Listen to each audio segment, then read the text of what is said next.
Hello and welcome to this carrier update. It's brought to you by PowerFleet. I'm here with the one and only, once again, Zach Strickland. Zach, what do you have for us? Here we are. We were talking about our tender rejection rates. We're falling down now. So we're trending down. We got our white line that's showing you the regression line starting at about, end of February or so, early March, coming on down. And this is kind of the best fit model if you're, talking somewhat statistically.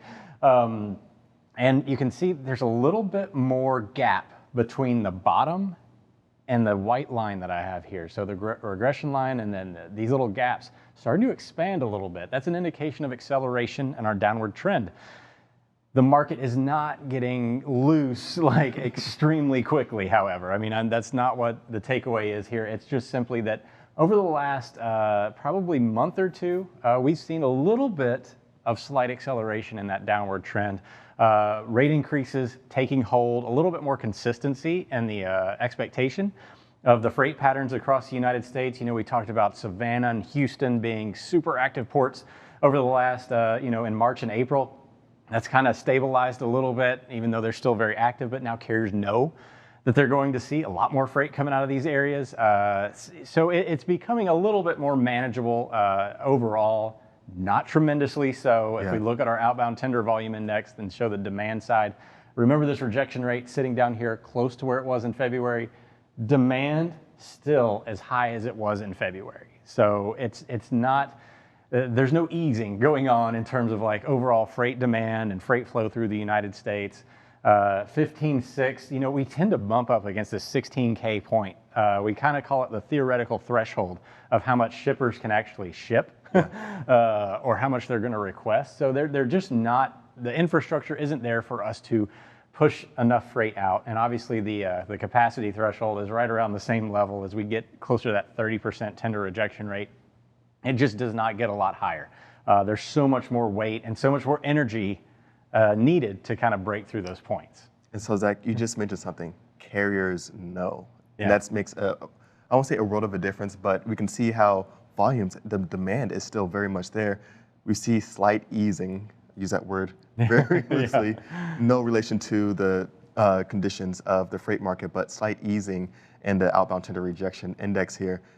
But that volume still elevated. And you looked at how it was kind of diminished here and kind of modulated, but volumes, demand, still staying strong. Exactly. Let's look at the map and see where exactly the tightest conditions in the United States are. This is our capacity trend score, one of our recent releases here the last month and a half or so.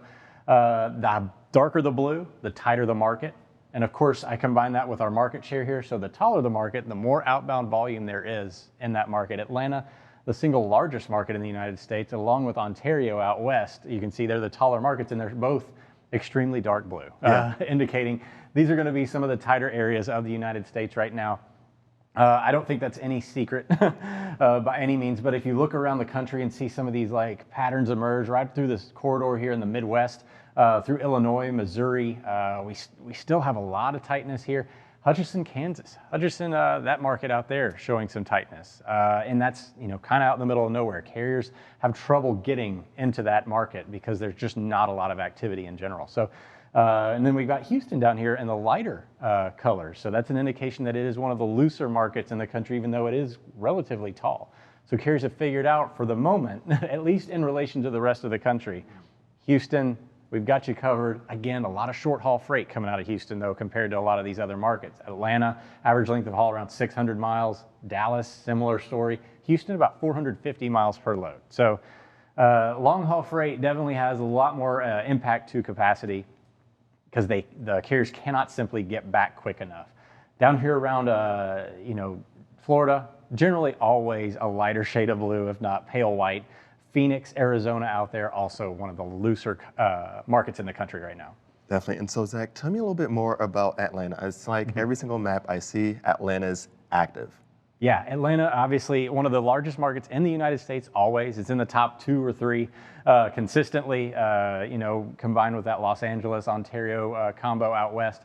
Atlanta is kind of the hub of the Southeast. And with this, you see down here, this corridor right here has been in the dark blue over the last couple of months because we've had so much more influx of freight. Savannah is kind of the, I don't want to call it the Los Angeles of the East Coast, but it is sort of the Los Angeles of the East Coast as there's freight that comes in through the port and then has to transition, a lot of those DCs sit up in Atlanta and then get distributed out, or they go into some of these other DC markets as an alternate port of entry. So if we want to look real quick at our next chart, I'm going to show a few of the markets in a little bit more detail. So Jacksonville and Savannah, both showing relatively high tender rejection rates. You got a 43% out of Jacksonville, Florida. This is insane. Because Jacksonville is traditionally not a very tight market. Savannah, 34% rejection rate. We saw a huge drop. So it's settled down tremendously over the last little bit. So down there around the southeastern corridor, these are the areas where a lot of freight are coming in. There's DCs there now, and they just don't have enough trucks to take care of them. All right, I might have a few more questions about this absurd 43.64 outbound tender rejection index for Jacksonville. Zach, thank you so much for this carrier update.